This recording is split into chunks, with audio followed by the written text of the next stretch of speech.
Bonjour, soyez les bienvenus pour ce deuxième Lunch and Learn central de l'année. Je m'appelle Rosalba Mendolia, je suis Digital Expert HSE pour Wolters Kluwer.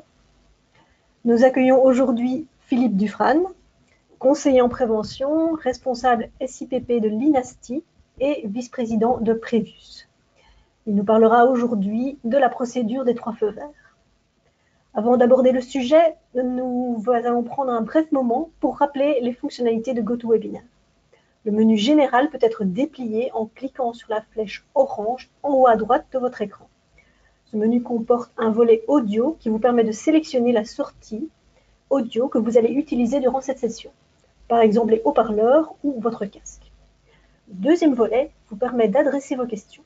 En coulisses, mon collègue compilera et les transmettra en fin d'exposé à M. Dufrane, qui prendra le temps d'y répondre en direct. N'hésitez donc pas à nous envoyer vos questions. Le webinaire se terminera au plus tard à 13h30. À la fin de la session, un questionnaire apparaîtra. Veuillez prendre le temps d'y répondre. Si vous souhaitez recevoir un certificat de formation, vous devez répondre aux 2 dernières questions. Ce webinaire est enregistré. En tant que participant, vous recevrez un lien vers l'enregistrement dans les jours à venir. Vous recevrez également une version PDF des slides de la présentation. Je passe maintenant la parole à Philippe Dufrane. Merci Robalba. Alors, bonjour à tous. Je vais vous parler aujourd'hui de la procédure des 3 feux verts. Alors, mon intervention se déroulera en 5 parties. D'abord, je vous parlerai des buts de la procédure. Ensuite, je vous parlerai des commandes concernées, des différentes étapes de cette procédure, de certaines situations spécifiques ou particulières, et alors, à petite pratique personnelle. Alors, le but de la réglementation, le travail des 3 feux verts fait partie de l'analyse des risques permanents. C'est-à-dire que c'est une base pour une mise en œuvre d'une politique de prévention des risques efficaces. On voit les choses depuis le début. Alors, toute commande va être analysée. L'analyse portera sur la dangerosité éventuelle de ce que l'on va commander, de ce qu'on a l'intention de commander, d'acheter, que ce soit toutes sortes d'éléments ou même des services. Mais nous tiendrons déjà compte depuis le début de la phase de commande et de préparation de la commande, de l'analyse des besoins, d'autres problèmes que celui du produit en lui-même, notamment sa manutention, son stockage et aussi des risques spécifiques pour certaines zones ou certaines personnes. Alors, quelles sont les commandes concernées? Énormément de choses, quasiment toutes sortes de choses. Il y a ce qui peut être légalement défini, mais ce qui se trouve aussi être logique pour ce style d'analyse. Alors, une analyse, c'est quoi? C'est quelqu'un qui définit un besoin, il se retrouve par exemple auprès de son service logistique, ils voient ensemble, voilà, pour un tel travail, j'ai besoin d'un tel matériel, j'ai besoin de tels travaux, on va faire des rénovations. Il est intéressant à ce moment-là, il est même indispensable de directement concerner le service de prévention. Là, ça ne doit pas spécialement être le responsable du service, mais le service prévention, qui lui-même éventuellement pourra faire appel à des experts extérieurs, que ce soit des gens du service externe, peut-être l'ergonome, peut-être le médecin du travail, ou pourquoi pas le conseiller en prévention psychologue dans certains cas, afin de voir ensemble quelle est l'analyse du produit, du matériel, de la machine qu'on veut commander, et voir toutes les implications que ça aura au niveau de la sécurité du bâtiment, mais aussi la sécurité des personnes et le bien-être des personnes en général. Alors, champ d'application, quels sont les achats concernés? Alors, les équipements de travail, bien sûr, on prendra le cas des échelles, par exemple, et toutes sortes d'autres équipements. Ça peut être des garde-corps, des mains courantes, ou là, on est plutôt dans les équipements de protection collective. On parlera aussi des installations dans les bâtiments. C'est plus compliqué, mais c'est tout aussi important. C'est, par exemple, on renouvelle le chauffage, on va mettre en place des chaufferies, des cuisines collectives, par exemple. Pourquoi? Ben voilà, il y a tout un tas de risques par rapport aux agents, aux gens qui vont y travailler, au personnel qui sera présent, mais aussi pour l'ensemble du bâtiment. Là aussi, il est important de se faire aider peut-être par des experts, parce que, bon, un conseiller en prévention n'est pas spécialement un expert cuisiniste. Donc voilà, là, il est important d'avoir des gens externes qui peuvent donner un avis. Toutes sortes de machines ou appareils. foreuses, tondeuses. Et oui, ces appareils aussi peuvent avoir provoquer des risques, apporter des risques dans l'entreprise, des risques par rapport aux personnes. Vous avez des risques électriques, mais vous pouvez aussi avoir des risques de contact mécanique, de coupure, ou allons plus loin même au niveau des combustibles qui sont utilisés, qui peuvent être des risques électriques, mais aussi une tondeuse marchera, si elle est thermique, marchera avec du combustible qui donnera lieu à du stockage, qui apporte donc des risques complémentaires au niveau de l'entreprise. Les équipements de protection individuelle, les vêtements de travail. Là, nous sommes dans un cas particulier. Pour les équipements de protection individuelle, il y a même une partie de la procédure qui devrait être discutée en comité de protection et de prévention au travail, ou en CCB pour les personnes de la fonction publique. Pourquoi? C'est important. Les pays, c'est l'élément ultime d'une procédure. C'est-à-dire qu'un risque est arrivé dans l'entreprise, on n'a pas su placer de protection collective au niveau de l'entreprise. Le risque existe toujours, il y a danger pour le personnel et à ce moment-là, on devra l'équiper. Le pays, ça peut être un casque, ça peut être des bottines de sécurité, ça peut être aussi une protection auditive, une protection visuelle, des masques, donc toutes sortes de risques qui seront définis dans le cadre d'un travail et peut-être dans une commande, je dirais, parallèle, une commande parallèle, il faudra commander ce matériel qui doit bien évidemment très attentif au niveau des EPI, hormis la sécurité, donc la protection des personnes, il faut se dire que l'appareillage doit être adapté aux personnes. Il n'y a rien de plus dangereux que d'avoir des EPI que les gens ne veulent ou ne peuvent pas porter. À ce moment-là, on échappe tout à fait à la mission première de l'analyse des risques. Des équipements de protection collective, ça peut être des échafaudages, des garde-corps. Certaines particularités existent au niveau de ce équipements de protection collective, parce que quand même, ce sont des équipements qui sont prévus pour protéger un ensemble de personnes d'un risque qui est quasiment permanent dans une entreprise. Donc, c'est vraiment quelque chose de très particulier, très important. Tout ce qui est substance, alors substance, on parle directement produits chimiques, mais il ne faut pas toujours aller aussi loin. Les substances, c'est aussi les produits d'entretien, des produits de peinture, pas seulement des solvants et des produits forts. Et là, je dirais que non seulement il faut tenir compte du produit, de sa dangerosité, tant pour l'être humain, pour le bâtiment que pour l'environnement, mais il faut aussi tenir compte de la quantité de produits qui sera présent, de son contenant. Il est évident que si on a des produits en petit contenant, c'est moins dangereux que des produits en grand contenant, puisque vous ajoutez un risque, celui qui est le risque du transvasage du produit, de la mauvaise étiquette, de la mauvaise information des gens. Donc, vous avez des risques supplémentaires qui s'ajoutent. Et là aussi, je crois qu'il est important d'en tenir compte lors de la première analyse. Certains travaux de marché ou de service, des travaux de rénovation, mais pas seulement. Aussi des travaux dans le bâtiment, des services, le service nettoyage, une cuisine collective, toutes sortes de choses qu'il faut quand même analyser pour voir si ça n'apporte pas des risques complémentaires dans l'entreprise, parfois aussi des risques psychosociaux. Ils ne sont pas à négliger non plus. Tout cela toujours dans l'analyse avant le premier feu vert. Le matériel peut être neuf, d'occasion ou de location. On le verra plus tard, mais la plupart des réactions sont les mêmes. C'est toujours éviter de faire rentrer les risques dans l'entreprise. J'en parlais déjà, les travaux de rénovation et les nouvelles constructions. De nouveau, là, même si par la suite il y aura des commandes, ultérieurement il y aura d'autres commandes, il est important de voir depuis le début, avant le premier bon de commande, que ce soit des services, même un service d'architecte et ainsi de suite, quels sont les risques éventuels qu'on veut absolument éviter qu'ils ne rentrent dans l'entreprise. Alors, pour ça, pour éviter tout cela, il y a la procédure des 3 feux verts. Donc la procédure des 3 feux verts commence par une analyse des risques par rapport aux besoins. Et quand cette analyse est terminée, arrive le premier feu vert. Alors le premier feu vert, c'est un visa qui est donné par le responsable du service interne de prévention et de protection au travail.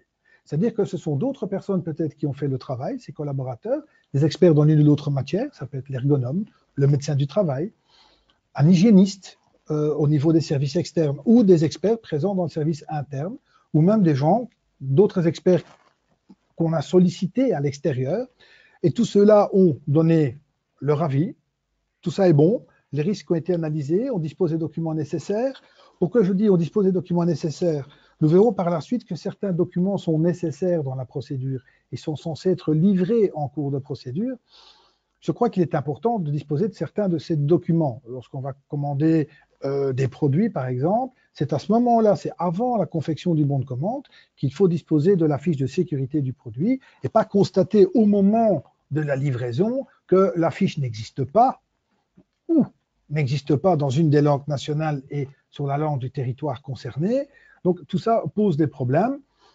Il vaut mieux les voir avant. Donc on dispose pour ma part déjà de documents au préalable et à ce moment-là, lorsqu'il a toutes ces garanties, le conseiller en prévention chef de service va signer le bon de commande. Alors, le deuxième feu vert, ça c'est au moment de la livraison du matériel, du produit. À ce moment-là, il y aura une vérification pour voir si tous les documents nécessaires sont fournis. Ça va parfois simplement depuis le mode d'emploi du produit, du matériel, le mode d'emploi dans la langue de l'utilisateur. C'est important. Et langue de l'utilisateur et langue régionale. Donc, dans le cas de la Belgique, ça peut être français, néerlandais ou allemand, pardon, selon les régions. Et si nous travaillons sur Bruxelles, nous devons disposer des documents dans les deux langues. C'est logique puisqu'on ne sait pas vraiment à l'avance laquelle des deux langues parlera la personne qui va utiliser le matériel. Donc, on utilise la livraison, à la livraison, on vérifie les différents documents, on vérifie le marquage CE ou une certification. Si c'est un produit, un matériel qui a été fabriqué spécifiquement, on vérifie tout cela. Si tout cela est bon, la procédure s'avance et nous allons vers le troisième feu vert. Alors le troisième feu vert, il est vraiment essentiel. C'est vraiment le feu vert avant l'utilisation. Le conseiller en prévention va établir un rapport de mise en service. À ce moment-là, ça veut dire qu'il dispose de toutes les garanties pour que l'appareil soit utilisé. Il y a eu une démonstration, il y aura eu une formation. Le service prévention va aussi s'assurer que tout cela s'est passé correctement et que, en tout cas, ça s'est bien passé, qu'on dispose de toute l'information nécessaire pour travailler en toute sécurité, ou que l'agent ou la personne qui devra travailler avec le matériel dispose de toutes les formations nécessaires et donc de toutes les aptitudes. On vérifiera aussi à ce moment-là, c'est peut-être un peu tard, mais c'est peut-être la dernière chance de vérifier que le matériel soit bien adapté à l'homme et qu'on ne doive pas spécialement adapter l'homme à ce matériel. C'est souvent là, malheureusement aussi, qu'on vérifie si toutes les règles de sécurité entourant le matériel sont respectées. C'est trop tard. On aurait dû le voir aussi avant le premier feu vert. Par exemple, la machine vient d'être placée et on voit qu'elle empiète trop sur une voie de passage et qu'il y a vraiment un problème de sécurité au niveau d'évacuation incendie. Malheureusement, on le constate à cet endroit-là. On aurait pu le voir au niveau de la commande, vérifier si tout ça était respecté en vérifiant vraiment l'emprise au sol de la machine, la surface nécessaire de la machine, pour voir si à l'endroit où on comptait la placer et l'utiliser, ça ne pose pas de problème. Voilà. Donc, quelque part, on pourrait dire que toutes les commandes qui ont été établies dans l'entreprise sont concernées par ces trois feux verts. Tant matériel utilisé par notre personnel que par tout le personnel qui va s'y trouver et qui est de notre responsabilité. Alors, ça c'est la règle. Donc, vous avez une ligne du temps, trois feux verts, des étapes et des tâches à effectuer. Il reste qu'il y a des situations particulières parce que tout ça ne se passe pas toujours de la même façon. Alors, il y a ce qu'on pourrait appeler certaines procédures qui sont partielles. Est-ce qu'on va les laisser passer? Est-ce qu'on ne va pas les laisser passer? Alors, une commande en urgence. C'est-à-dire que tout à coup, le conseiller en prévention est informé qu'un matériel a été livré, il a été commandé.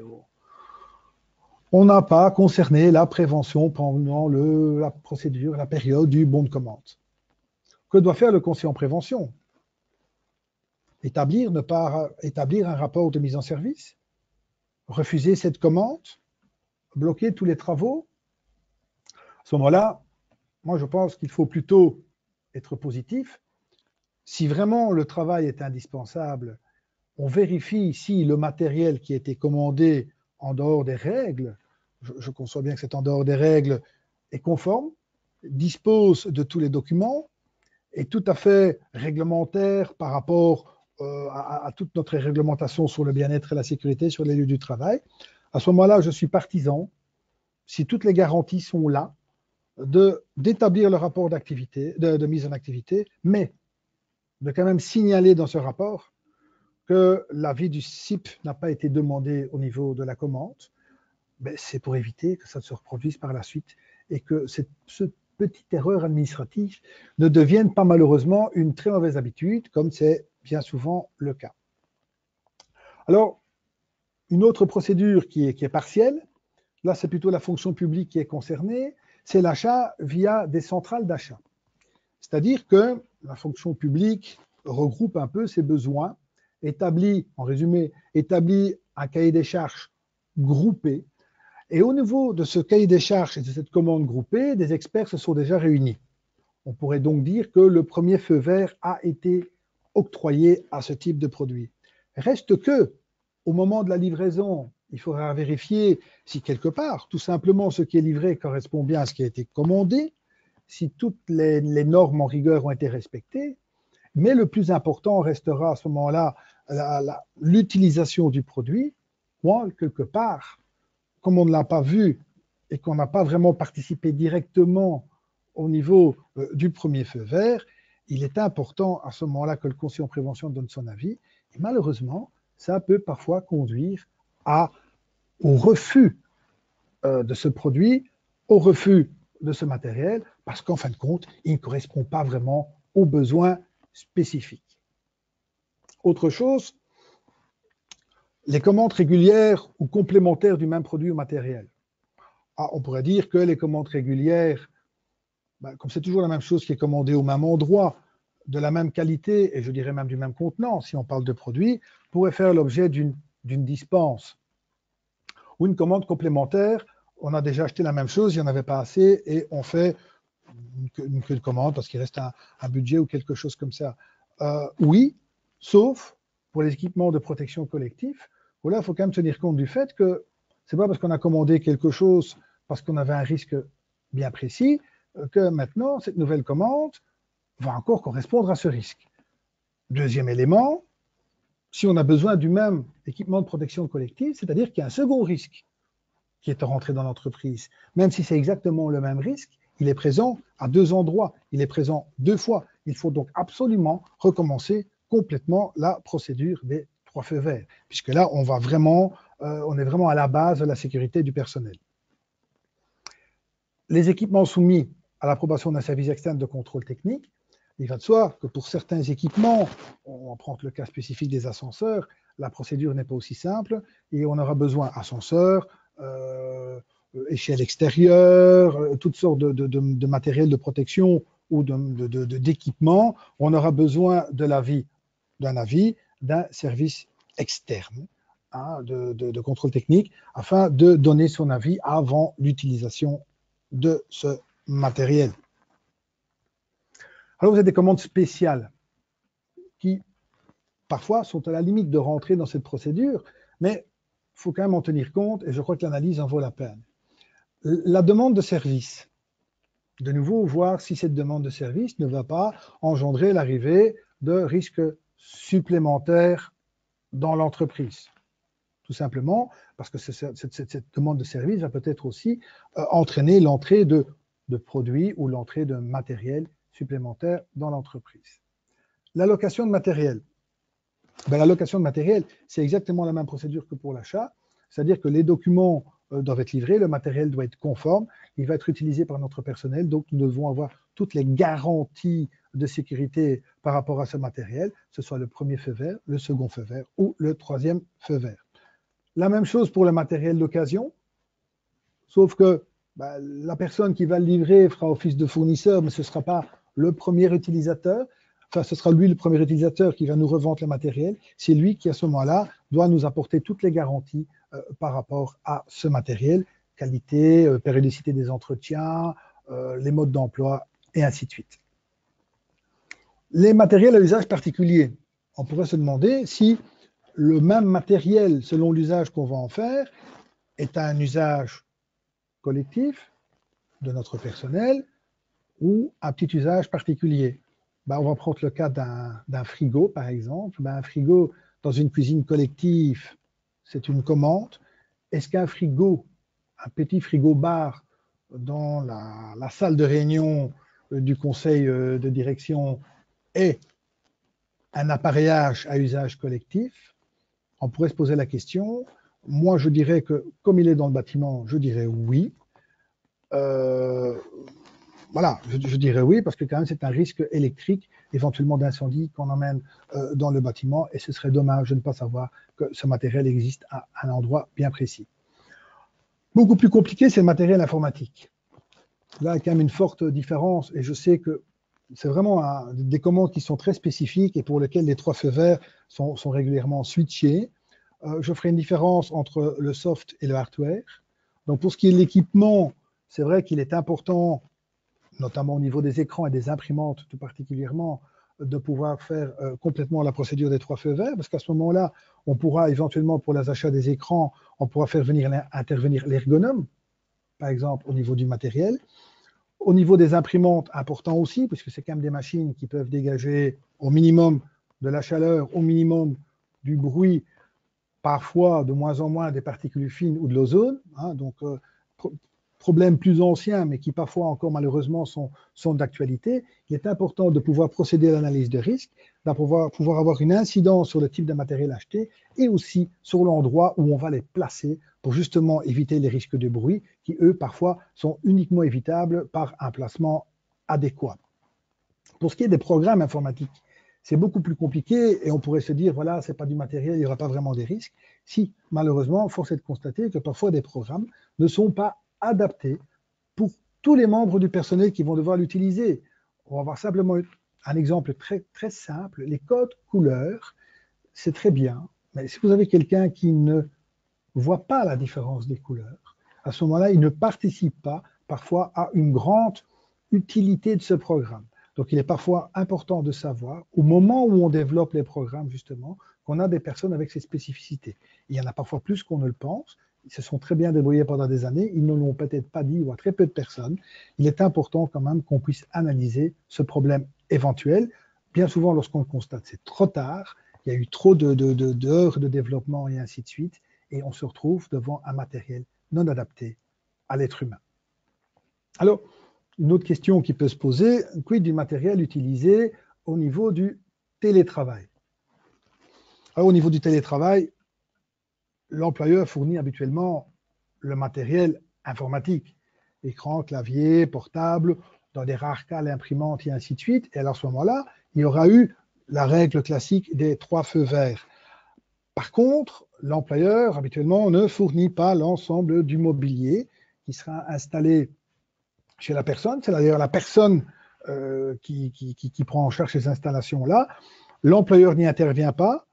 Par contre, la personne est censée respecter toute la réglementation dans le matériel qui se trouve, pour le matériel qui se trouve chez elle. C'est donc assez compliqué pour déterminer éventuellement les risques, parce que vous pourriez avoir là aussi des risques électriques et des risques incendies. Donc, vous voyez que l'ensemble des procédures de 3 feux verts, ça peut être extrêmement large. Bon, on pourrait aussi se cantonner à ce qui est le plus dangereux. Moi, je suis partisan quand même d'une négociation depuis le début. Je sais que ce n'est pas toujours évident pour les conseillers en prévention d'intervenir depuis le début, d'être omniprésent au moment de la définition des besoins, de la mise sur papier de ces besoins pour pouvoir faire directement une analyse de risque. Mais c'est important d'arriver à expliquer qu'on doit être là depuis le début. Être là depuis le début est un gain de temps, n'est pas une perte de temps. Cette analyse de risque n'est certainement pas une perte de temps, n'est certainement pas un frein non plus à la commande. Au contraire, ça évite aussi des erreurs de commande, de se rendre compte qu'on a fait une longue procédure qui peut être très coûteuse pour acheter du matériel qui, en fin de compte, est tout à fait inadapté à nos besoins ou inadapté aux gens qui vont devoir l'utiliser.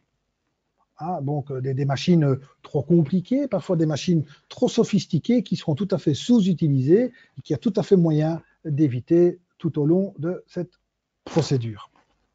Alors, en pratique, en pratique, ce n'est pas toujours aussi évident. Arriver à trouver sa place. Bon, je crois qu'une procédure de 3 feux verts, elle sera appliquée si on arrive à convaincre tous les différents intervenants que d'abord elle est légale. Mais le fait de dire que quelque chose est légal ne convainc pas toujours l'interlocuteur. Dire qu'elle est indispensable, qu'elle est utile, qu'elle est pour le bien des personnes, mais aussi pour le bien du travail, de la mission, de la production, même parfois. Et je crois que c'est important. Alors, au niveau de la procédure en elle-même, ça peut être très différent selon la taille de l'entreprise. Il va de soi, si vous êtes dans une très grosse entreprise qui est très bien structurée, avec des services d'achat, avec des services de pré-bon commande, avec des validations, des doubles validations, on peut trouver la place de la prévention dans un certain automatisme. Si au contraire, vous êtes vraiment dans une petite PME où quasiment tout se fait encore manuellement, là, il faut s'intégrer à ce moment-là dans tout ce qui sera, je dirais, la petite procédure papier. Mais dans tous les cas, le conseiller en prévention doit arriver à s'intégrer là-dedans et trouver sa place. C'est tout à fait possible. Alors, mon cas particulier, c'est une institution de 950 personnes, donc nous fonctionnons évidemment avec des systèmes de bons, de pré-bons qui sont liés à la facturation et ainsi de suite. Donc pour ma part, moi je demande qu'avant, au niveau de toute analyse, on me concerne, qu'au niveau d'un pré-bon, on me concerne, que tous les documents me soient fournis déjà à ce moment-là. Donc, typiquement, on va acheter des produits d'entretien. Je répète, les produits d'entretien, je tiens à avoir à la fiche de sécurité à ce moment-là. Je tiens à savoir quel sera le contenant. Je tiens à savoir où on va le stocker et je tiens à savoir qui va l'utiliser. Voilà, tout simplement ça. Et à ce moment-là, je peux en connaissance de cause donner mon avis au niveau du premier feu vert. Pour ne pas, et toujours parce qu'on n'est pas une grosse structure et que nous sommes plusieurs à pouvoir nous en occuper, je m'engage aussi à répondre très rapidement. Je m'engage à répondre dans les 48 heures hors week-end, bien évidemment. J'ai aussi établi une liste d'éléments ou de produits avec dispense. C'est-à-dire que les services de commande disposent de ces listes qui sont tenues à jour régulièrement, mais c'est le même produit dans le même contenant. Si on change de contenant ou si tout à coup, la commande devient beaucoup plus importante, au lieu de commander 100 litres, on commande 1000 litres, là, l'automatisme n'est plus d'application.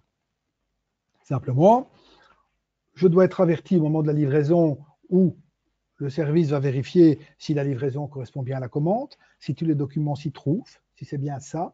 Et ensuite, la logistique, de nouveau, préviendra le service de prévention. Au niveau du troisième feu vert, on verra à ce moment-là si les gens qui sont censés l'utiliser savent l'utiliser. Éventuellement, la firme extérieure, le fournisseur, va faire une démonstration de la machine, va nous montrer comment marche la machine, et parfois même au niveau des produits, et ainsi de suite.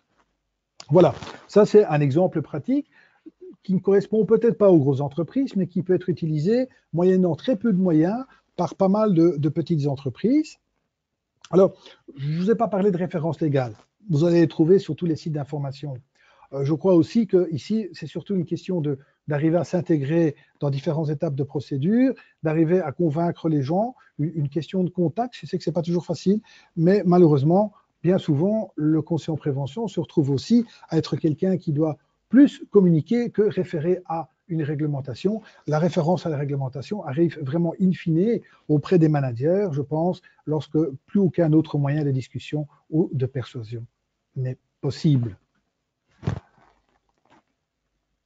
Voilà, je vous ai mis des types de références légales que vous retrouverez. En réalité, tout est dans le code et je dirais que, même plus que ça, tout est basé sur l'analyse de risque permanente. L'idée de base, quand même, de la procédure des 3 feux verts étant d'éviter que des risques ne rentrent dans une entreprise et s'ils doivent absolument y rentrer, de les réduire le plus possible, de les réduire le plus possible afin que tout incident ne se produise.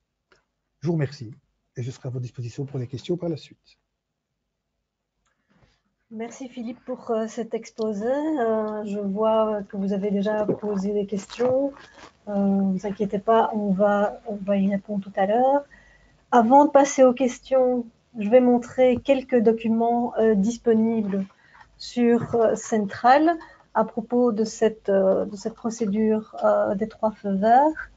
Donc, je vais d'abord vous montrer le deuxième document, voir qu'en fait, on avait déjà reçu une question d'un client sur un aspect particulier de la procédure des 3 feux verts. Et évidemment, vous rappelez que vous pouvez toujours nous contacter si vous avez des questions par rapport à cette procédure et qu'évidemment, on fera suivre aux experts qui écrivent pour nous, pour Central. Le point intéressant qui rassemble un petit peu le point de départ pour cette procédure des 3 feux verts sur Central, c'est évidemment la fiche thématique, où on répète les 3 phases, on réexplique les 3 phases, et on donne le lien vers les documents qui sont pertinents par rapport à cette procédure. Et donc, on a par exemple comment mettre en œuvre la procédure de livraison et de mise en service, avec quelques questions auxquelles on répond par rapport à cet aspect. Donc voilà, vous pouvez toujours consulter ces documents. Je vais maintenant lire les questions pour Philippe, pour que Philippe puisse y répondre. La première question. Comment respecter les obligations légales lorsque, pour de petits travaux d'entretien, le personnel souhaite pouvoir utiliser son matériel personnel, son propre matériel? On donne l'exemple ici d'une perceuse, une tronçonneuse, un poste à souder, sachant que le personnel a les compétences pour les utiliser. Peut-on imaginer une procédure simplifiée? Oui, je crois qu'on peut effectivement prévoir une procédure simplifiée. Donc, de toute façon, au niveau de la commande, le premier feu vert, c'est tout à fait dépassé. Mais je crois qu'à ce moment-là, il faut bien vérifier justement si le matériel est en état de fonctionner, si c'est un matériel qui convient au travail qu'on va lui demander, s'il est bien certifié, s'il a été entretenu correctement et ainsi de suite. Malgré tout, je trouve quand même qu'il y a un petit problème en cas de défectuosité par la suite du matériel. Donc il y a des problèmes, je dirais, relationnels ou des problèmes financiers qui peuvent se poser par la suite. Donc je crois qu'il faut quand même prévoir quelque part un lien entre je dirais le responsable, l'utilisateur et le matériel. Il faut un contrat de mise à disposition. Il faut quand même qu'il y ait je dirais une base légale pour l'utilisation de ce matériel. Simplement, s'il devait y avoir accident du travail avec le matériel, quand même, les problèmes vont commencer. Donc, il faut un lien entre le matériel et l'entreprise, quelque part, qui validera son utilisation, un avis des services compétents comme quoi le matériel est conforme, voilà, éventuellement un dédommagement pour l'usage du matériel. Reste que ça doit être tout à fait exceptionnel et qu'à titre personnel, je préférerais quand même que l'entreprise utilise son propre matériel. À un moment donné, c'est toujours des risques de confusion entre ce qui est à l'entreprise et ce qui est au personnel, avec des risques par la suite de problèmes de disparition de matériel. Hein. C'était acquis, on l'a toujours vu. Donc je crois qu'il faut donc une relation claire, une espèce de petit contrat de mise à disposition, mais il faut vraiment que ce soit quelque chose d'exceptionnel. Sinon, pour la légalité, il y a moyen de trouver des solutions, il y a moyen de tout vérifier, il y a moyen de vérifier la qualité du matériel. Mais c'est vraiment quelque chose, je dirais, à éviter. Voilà. C'est vraiment pour les toutes petites entreprises aussi, bien évidemment. Oui. Le code prévoit que cette procédure s'applique aux équipements de travail, aux EPI et EPC. Cette procédure est lourde. Pour rester raisonnable, ne vaut-il pas mieux se contenter de ces 3 éléments et ne pas ajouter tout ce que vous prévoyez dans le scope donc, de cette procédure? Alors, évidemment, moi j'essaye de voir, d'éviter au maximum tous les risques qui rentrent dans l'entreprise. Et je peux comprendre que, par exemple, pour un service de prévention réduit au strict minimum, c'est-à-dire une personne, parfois même pas à temps plein, c'est quelque chose qui peut être très délicat. Effectivement, à ce moment-là, il vaut mieux aller aux risques les plus importants, hein, les EPI, les EPC. Donc, c'est le constat qu'il y a un risque réel et qu'à ce moment-là, il faut vraiment faire quelque chose. On peut peut-être un peu être moins attentif au service et ainsi de suite.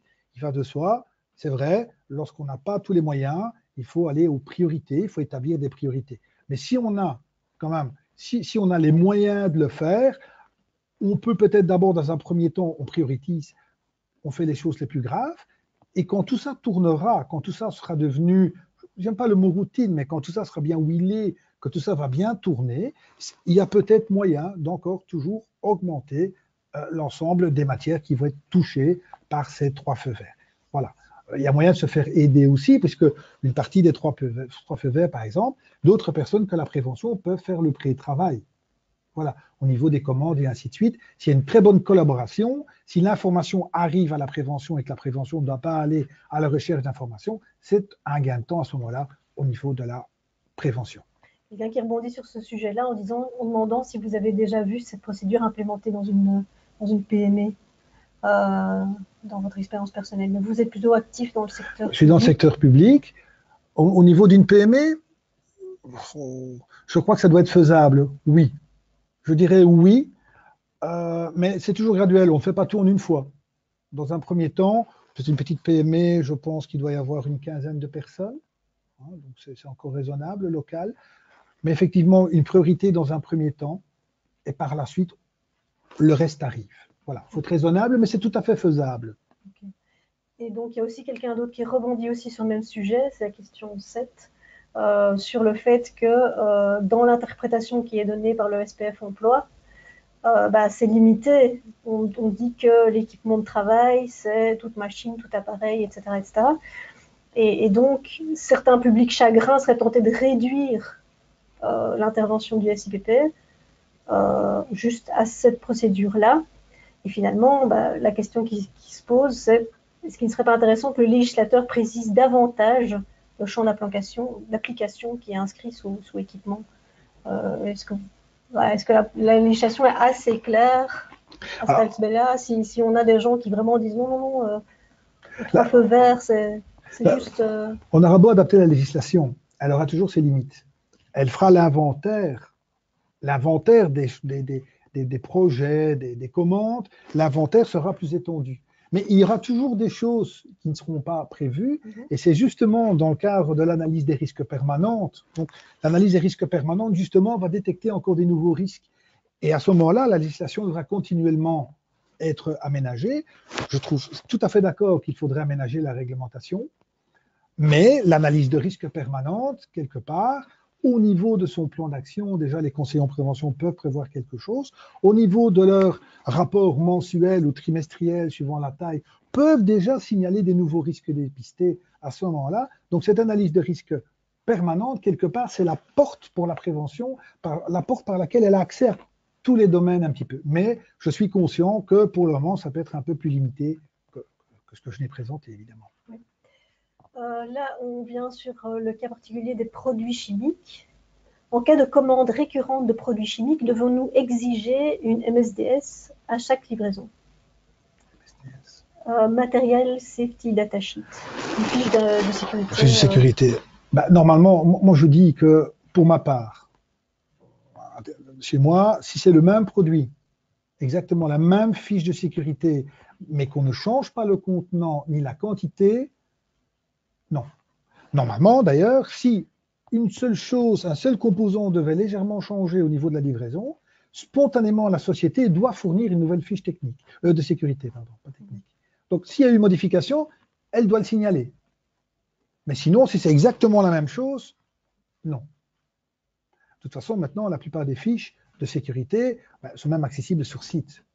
Antérieurement, il fallait les demander. Maintenant, chaque site, enfin chaque fournisseur à peu près met toutes les fiches de sécurité sur son site. Oui, tout à fait. Donc là, ça nous permet déjà au niveau du bon de commande d'aller le vérifier. On pourrait même imaginer que ce ne soit pas les gens de la prévention qui s'en occupent et que déjà les gens responsables des commandes systématiquement vérifient ce genre de choses et le transmettent. Mais donc si c'est le même produit, exactement la même fiche de sécurité, il y a des dates de mise à jour, donc on sait le voir, hein.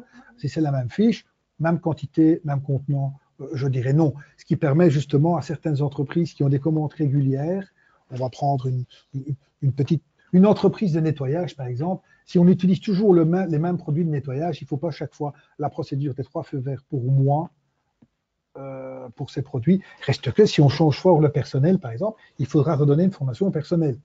Ce n'est pas la procédure des 3 feux verts, mais on est dans la 3e phase des 3 feux verts. Voilà. Une question, oui, quelqu'un qui rebondit sur justement les fiches de sécurité. Quelle est la meilleure manière de diffuser les fiches de sécurité aux travailleurs? Alors, la loi prévoit qu'ils doivent être à disposition. C'est-à-dire qu'il faut au moins en disposer dans l'entreprise sous un format accessible à tous les travailleurs. Là, le problème commence. Donc, si on dit que le format est accessible pour tous les travailleurs, on sous-entend que tous les travailleurs pourront lire la fiche. Il n'y a aucune obligation légale à un travailleur de savoir lire. Malheureusement, ça arrive encore parfois. Ou de savoir lire la langue de la fiche. pour avoir des excellents travailleurs qui savent utiliser les produits, toujours dans les produits d'entretien, par exemple. Là, c'est vraiment un secteur où c'est souvent le cas. Vous avez du personnel qui maîtrise très peu nos langues nationales, mais les fiches de sécurité des produits d'entretien sont dans cette langue. À ce moment-là, je crois que c'est important de leur donner une information orale qui puisse au moins, quitte à utiliser des codes couleurs supplémentaires par rapport au produit, le produit 1, c'est la fiche 1. Il ne sera peut-être rien à en faire en cas d'incident, mais au moins, il pourra donner la fiche correspondante et le nom du produit de la même façon, en même temps à l'ambulancier, au secouriste ou au médecin qui devrait traiter la personne. Donc il faut les mettre à disposition, mais je crois que même si légalement on est en ordre en disant la mise à disposition, ça ne suffit pas. Peut-être que les gens ne savent rien en faire. Il faut aller au-delà. Y a-t-il un délai respecté pour donner le premier feu vert? Là, vous avez en partie répondu par rapport à votre propre expérience. Il n'y a pas de délai légal. Moi, j'ai fixé un objectif. Simplement, bon, évidemment, j'ai dit 48 heures. Maintenant, si on me demande de lire un cahier des charges très compliqué, je vais peut-être demander un délai supplémentaire. Mais ma réaction va être de demander le délai supplémentaire. Voilà. Il n'y a pas de délai fixé. Moi, je crois qu'il faut fixer quelque chose de raisonnable si on le fixe. Si on fait une procédure interne, il est toujours de bon ton de mettre un délai. Et on met une petite exception si ça se justifie. Pour créer un petit peu d'automatisme, bien souvent, les gens qui s'occupent justement des bons de commande et tout ça ont eux-mêmes des délais à tenir. Donc, c'est bien de mettre un délai aussi. Concernant les EPI, comment incorporer l'avis du CPPT pour des EPI dans la procédure des 3 feux verts? Considérez-vous ceci comme un élément du premier feu vert? Du premier ou du second, je dirais. Parce qu'il faut déjà avoir quelque chose à présenter. Donc, soit le bon de commande a été fait, c'est un peu tard. Oui, je dirais au niveau du premier, au niveau de l'analyse de risque. On est vraiment dans les EPI. L'analyse de risque, les EPI, c'est quelque chose qu'on détermine parce qu'il y a un problème. Donc, on a déjà eu une commande antérieure qui a amené le problème dans l'entreprise, ou c'est un constat. Donc, on n'est pas vraiment dans quelque chose de neuf. On vient de le voir, mais il y avait déjà un problème antérieur. Donc, au niveau de l'analyse de risque et les résultats de l'analyse de risque afin que le CPPT puisse déterminer avec le management ou la direction et le conseil en prévention la procédure d'achat, je dirais au niveau du premier feu vert. Ils seront informés au niveau du deuxième feu vert pour dire que ce qu'ils ont validé est bien rentré dans l'entreprise. Okay. Une question bien intéressante dont on avait un peu débattu aussi avant le début du webinaire. Comment motiver les collaborateurs à adopter le système qui peut être parfois lourd et incompris dans l'entreprise? Donc la nécessité pour le conseiller en prévention d'avoir cet aspect de sensibilisation, communication. Je crois que c'est important. La communication est souvent sous-estimée. Le conseiller en prévention n'est pas quelqu'un qui doit travailler seul dans son coin. Le conseiller en prévention est quelqu'un qui doit être au cœur de l'entreprise. Il doit avoir un maximum de contact avec les gens. On l'a vu dans la question précédente, par exemple. Le CPPT, c'est là que siègent aussi non seulement les responsables de l'entreprise, mais aussi les responsables syndicaux. C'est aussi un bon moyen de convaincre les gens par des gens qui sont aussi sur le terrain. Ce sont les représentants des travailleurs.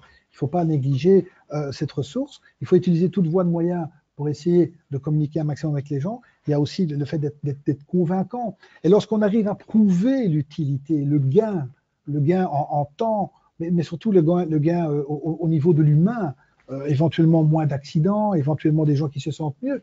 Des gens qui se sentent mieux, ils travaillent mieux. Il y a moins de nuisances. Je crois qu'il faut parler avec tous. Il faut aussi faire des communications. On peut faire des campagnes de communication, mais une campagne de communication avec des outils différents. Bon, maintenant, nous sommes à l'ère de l'informatique. Les affiches marchent moins bien, mais il est évident que pour une partie de nos travailleurs, ils apprécient toujours le format papier, parce qu'on peut aussi parfois le mettre à d'autres endroits. C'est moins intrusif dans leur travail, parce que tout le monde n'aime pas que des messages apparaissent. D'autres aiment bien que ça se trouve dans les lieux de détente, dans des coffee corners. Moi, personnellement, j'aime bien de faire passer des messages au niveau des coffee corners, parce que c'est un moment où on est moins dans le travail, et les gens apprécient parfois qu'une petite attention à l'humain soit faite à ces endroits-là aussi. Donc, je crois qu'il faut surtout communiquer, mais à tous les niveaux de l'entreprise. Il faut convaincre le management, il faut convaincre surtout le middle management, puisque c'est lui qui va faire exécuter en fin de compte toutes les règles qu'on met en place. Et alors, très important, le personnel. La sécurité dans un bâtiment, la sécurité dans une entreprise, c'est l'affaire de tous. Donc, il faut concerner tout le monde en évitant les obligations, les notes, les communications à l'ancienne en disant, étant donné l'arrêté royal à tel, il est à partir de maintenant obligatoire de. Malheureusement, cette première ligne suffit déjà à beaucoup de gens de ne pas lire la deuxième, même s'ils sont fortement concernés par cette deuxième ligne. Donc c'est vraiment, malheureusement, la communication est un point faible parfois des conseils en prévention, entre autres parce qu'on n'a pas de formation pour la communication. Alors peut-être que dans l'entreprise, il y a un service communication qui pourrait aider dans certains cas. Moi, j'avoue, je fais appel régulièrement à notre service communication qui sont là pour me conseiller pour des layouts, pour des nouvelles perceptions des messages, puisque nous faisons tous partie d'une génération différente et peut-être que notre perçu, enfin certainement notre perçu n'est pas du tout le même que des gens qui sortent d'école, hein, des gens jeunes qui voient ça, qui veulent d'autres messages. Donc il faut se faire aider, comme pour d'autres matières, pour la communication aussi, par des gens qui sont experts dans cette matière-là, en sachant aussi que pour certaines campagnes, et les 3 feux verts en font partie, il y a des services extérieurs qui apportent déjà des études toutes faites ou des présentations toutes faites. Là, c'est juste une remarque sur le fait que une procédure trop longue va peut-être inciter l'entreprise ou le management à acheter, à faire des achats, mais sans les 3 feux verts. Je crois que justement, les entreprises qui vont trouver les procédures des 3 feux verts trop longues, justement, c'est parce qu'elles utilisent déjà, elles font déjà des achats sans faire la procédure des 3 feux verts. La procédure des 3 feux verts, c'est quelque chose qui se discute justement avec les différents services et on l'adapte dans ce sens-là. Donc pour moi, la trouver trop long, si on participe, si les différentes parties participent à la confection, évidemment, c'est la prévention qui arrive avec la procédure en elle-même, mais la procédure, c'est un ensemble d'intervenants qui ont une tâche à un moment bien précis. Si tout ça est discuté, bien expliqué, bien prouvé, éventuellement amendé, il y a tout à fait moyen de le faire. Bon, mais si on trouve que c'est vraiment trop long, c'est qu'on n'avait peut-être pas envie. Peut-être qu'on ne s'est pas bien expliqué, peut-être que ce n'est pas au bon moment, peut-être qu'il faut le revenir avec le projet, retravailler à ce moment-là. Et à ce moment-là, il arrive un moment où il faut référer vers une obligation légale. Voilà.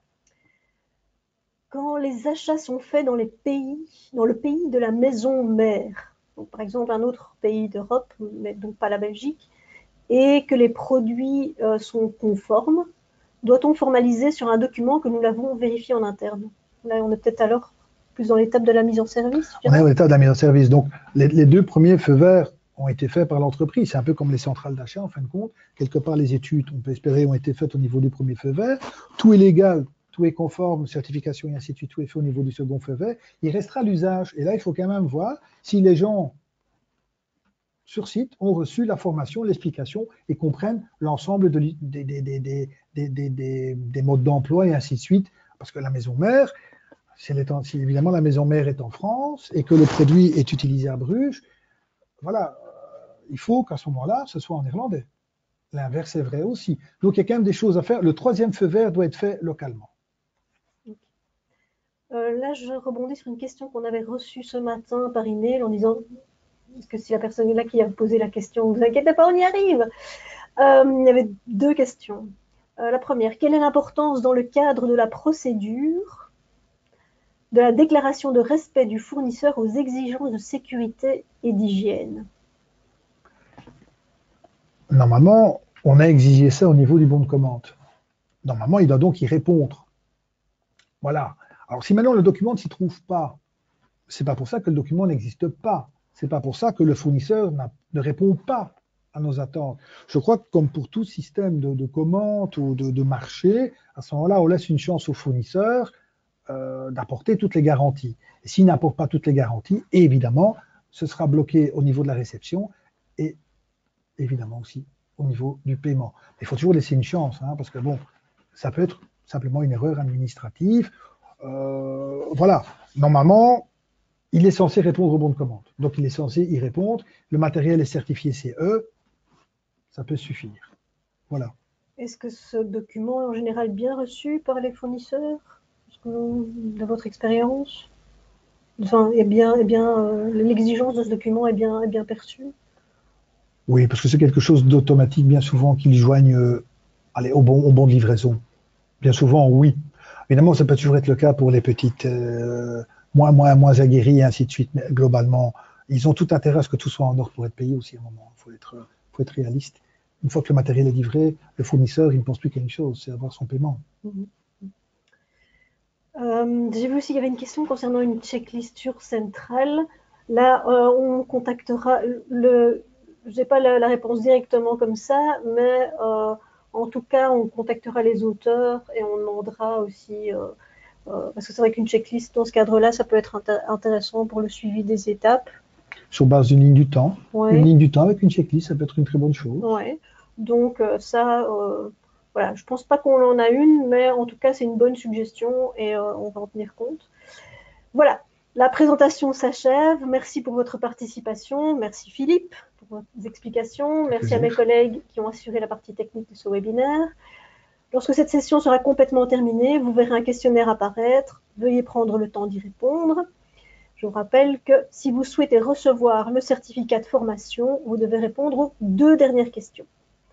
Ce questionnaire nous permet également de connaître votre avis et vous pouvez l'utiliser pour soumettre vos idées et vos besoins en termes de webinaire de formation. La prochaine session aura lieu le 21 mars. Nous accueillerons Denis Goossens pour traiter du sujet « Le conseiller en prévention face aux problématiques liées à la sûreté des biens et des personnes ». Donc, si vous êtes abonné à Central, vous recevrez une invitation par email 2 semaines avant la session. Vous pouvez à présent quitter la session. Bon après-midi à tous.